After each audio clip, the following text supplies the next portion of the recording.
आओ बच्चों, आज अपन कक्षा 9 का विज्ञान विषय में लेसन अणु और परमाणु पढ़ेंगे। और उसमें हमारा जो टॉपिक है वो है पदार्थों का वर्गीकरण। पदार्थ का वर्गीकरण करेंगे। ब्रह्मांड है वो एक द्रव्य से मिलकर बना है और द्रव्य में क्या होते हैं, बहुत से पदार्थ होते हैं। पदार्थ शुद्ध भी होते हैं, अशुद्ध पदार्थ भी होते हैं। शुद्ध पदार्थ जो होता है वो एक ही प्रकार के कणों से मिलकर बना होता है, वो होता है शुद्ध पदार्थ। और जो एक से अधिक पदार्थों से मिलकर बना होता है वो उसको क्या कहते हैं, अशुद्ध। ठीक है, जैसे पानी में अपन अशुद्धियां मिलाते हैं तो अशुद्ध पदार्थ हो जाता है। तो हमारा पदार्थ में हमने भौतिक और रासायनिक प्रकृति के आधार पर हम पदार्थ को पढ़ रहे हैं। तो देखो, भौतिक प्रकृति के आधार पर पदार्थ और रासायनिक प्रकृति के आधार पर हम पदार्थ को पढ़ेंगे। भौतिक प्रकृति के आधार पर पदार्थ को मुख्य रूप से हम ठोस, द्रव और गैस में बांटेंगे, लेकिन इसको हम प्लाज्मा भी अवस्था होती है और एक बीसी बोस आइंस्टीन, ठीक है, इसको हम बोस आइंस्टीन एक वैज्ञानिक थे, उन्होंने पदार्थ की एक नई अवस्था बताई, इसको हम बोस आइंस्टीन इक्वेशन कहते हैं। ठीक है, तो लेकिन मुख्य रूप से हम यहाँ ठोस, द्रव और गैस के बारे में पढ़ेंगे। ठोस जो होता है, ठोस के कण बहुत ही पास होते हैं, उसका आकार और आयतन दोनों ही क्या होता है, ठोस का निश्चित होता है। कोई भी ठोस पदार्थ जैसे चौक, लोहा, पत्थर, ठीक है, ये बोल्ड है, ये भी ठोस है। ठीक है, द्रव, ठोस की तुलना में द्रव के कण क्या होते हैं, दूर दूर होते हैं। ठीक है, द्रव का आयतन, जो आकार है, आयतन चेंज हो जाता है, जिस पात्र में डालेंगे वैसा ही आयतन ग्रहण कर लेगा। द्रव पदार्थ के कण ठोस की तुलना में दूर दूर होते हैं। जैसे हम जल की बात करते हैं तो जल को है, जल है, एल्कोहल है, ठीक है, ये सभी क्या है, द्रव। गैस, ठोस और द्रव की तुलना में गैस के कण बहुत दूर दूर होते हैं और गैस के कणों का जो आयतन और आकार है वो दोनों ही क्या होता है, आयतन और एक आकार, जिस पात्र में लेंगे वो उसी का आकार ग्रहण कर लेता है। गैस के कण बहुत क्या होते हैं, दूर दूर होते हैं। जैसे इस कमरे के अंदर हम गैस के कणों को छोड़ेंगे तो पूरे कमरे के अंदर क्या है, वो फैल जाते हैं। गैस के कणों को हम दबा सकते हैं, द्रव के कणों को भी हम दबा सकते हैं, लेकिन ठोस के कणों को हम नहीं दबा सकते। जैसे गुब्बारा है, उस गुब्बारे के अंदर हमने गैस भर ली तो हम गैस को हम दबा सकते हैं, जैसे टायर में होती तो दाब लगाकर गैस के कणों को एकत्रित किया जा सकता है। उदाहरण है ऑक्सीजन, हाइड्रोजन और नाइट्रोजन। तो भौतिक प्रकृति के आधार पर मुख्य रूप से हमने पदार्थ की तीन अवस्था पढ़ी, प्लाज्मा और बोस आइंस्टीन इक्वेशन है, लेकिन यहाँ मुख्य रूप से इनको पढ़ेंगे। रासायनिक प्रकृति के आधार पर शुद्ध पदार्थ होता है और एक होता है मिश्रण।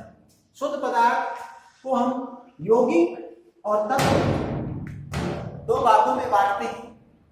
यहाँ हम तत्वों के बारे में और यौगिक के बारे में पढ़ेंगे। तत्व क्या होता है,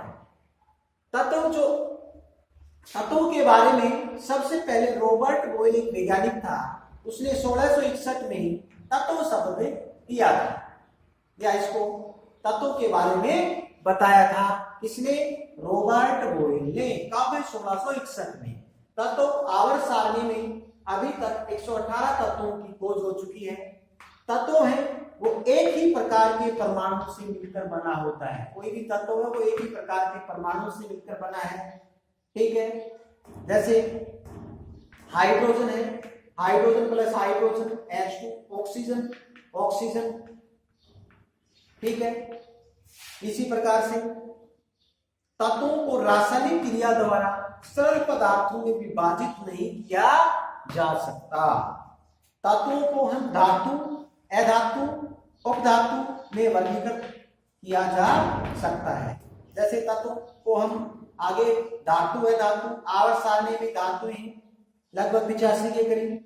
इसमें कॉपर है, लोहा है, मरकरी है, सोना है, चांदी, ये सभी क्या है? धातु। और ये क्या है? तत्व। इसी प्रकार से अधातु है, उसमें कार्बन है, नाइट्रोजन है, हाइड्रोजन है, ये सभी क्या होती है? अधातु। उसके बाद में उपधातुओं को भी वर्गीकृत करते हैं तत्वों में। ठीक है, हमारा टॉपिक क्या था? तत्व। जो एक ही प्रकार के परमाणु से मिलकर बना होता है वो तत्व होते हैं। बहुत से आवर्त सारणी में तत्व हैं, हमने कुछ उदाहरणें बताए हैं। तो ये हमने तत्व पढ़ा। तत्वों के बाद में हम यहाँ पर पढ़ेंगे यौगिक कंपाउंड क्या होते हैं। कंपाउंड वह पदार्थ होता है जो दो या दो से अधिक तत्व, यानी कि दो या दो से, ये तो एक ही प्रकार के परमाणु से मिलकर बना था, और ये दो या दो से अधिक तत्वों को किसी भी निश्चित अनुपात में रासायनिक संयोजन करने से बनता है। क्या बनता है? यौगिक। जैसे एक हाइड्रोजन हमारे पास, यहाँ एक ऑक्सीजन, इन दोनों का रासायनिक संयोजन एक निश्चित अनुपात में मिलाएंगे, जैसे हाइड्रोजन 1:8 में हम मिलाएंगे तो इससे हमारा एक यौगिक बनता है। उसको क्या कहते हैं? जल। जल क्या है? कि यौगिक। दूसरा उदाहरण, जैसे मेथेन, कार्बन और हाइड्रोजन दो या दो से अधिक तत्वों से मिलकर बना होता है। मेथेन नमक, जैसे N, सोडियम और क्लोरीन दो तत्वों से।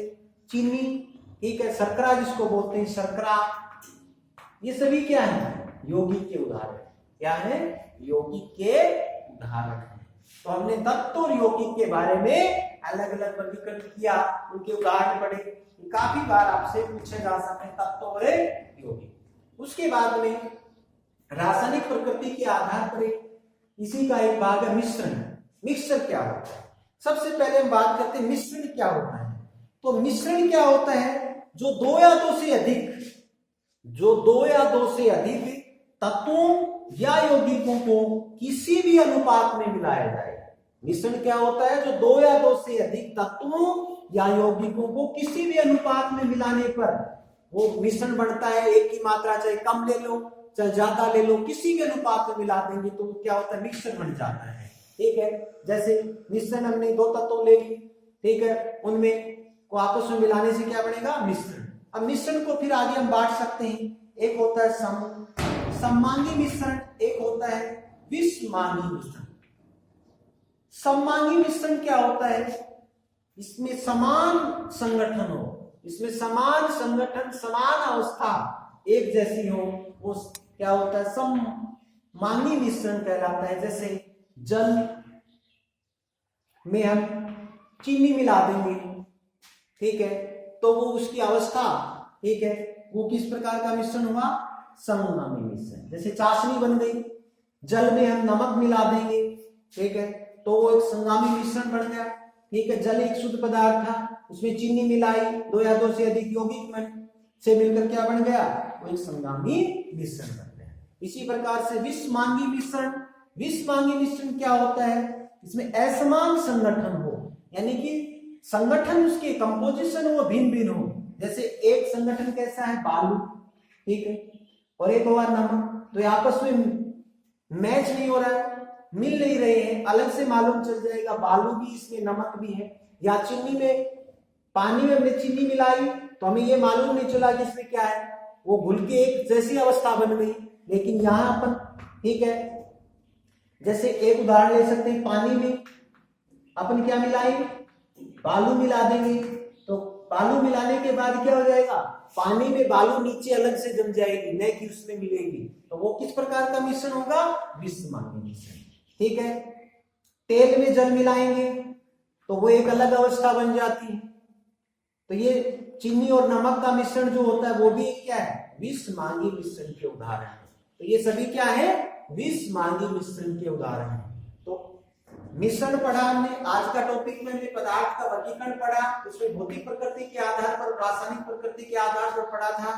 तो उसमें हमने मुख्य रूप से ठोस क्या होते हैं, द्रव क्या होते हैं, गैस क्या होती है, तत्वों के बारे में पढ़ा, यौगिक क्या होता है, फिर उनमें तत्वों की परिभाषा पढ़ी, किसमें दिया उसके उदाहरण पढ़े, यौगिक क्या होता है, यौगिक के उदाहरण पढ़े, मिश्रण की परिभाषा, जो दो या दो से अधिक तत्वों या यौगिकों को किसी भी अनुपात में मिलाने से बन जाता है। जैसे बालू के अंदर हमने चौक का पाउडर मिला लिया, ठीक है, तो वो भी एक मिश्रण बन गया इन सभी से। फिर हम मिश्रण को वर्गीकृत करते हैं, एक संगामी मिश्रण होता है, एक समान संगठन या अवस्था बन जाए। विश्रामी मिश्रण जो ये अलग से हम पहचान ले, ठीक है, समान अवस्था में न घुल पाए, जैसे तेल जल पानी बालू, ठीक है। तो आज का हमारा टॉपिक क्या था, पदार्थ का वर्गीकरण है, हमने पढ़ा, ठीक है। इसको अच्छे प्रकार से रिवीजन करना है और समझ के पढ़ना है।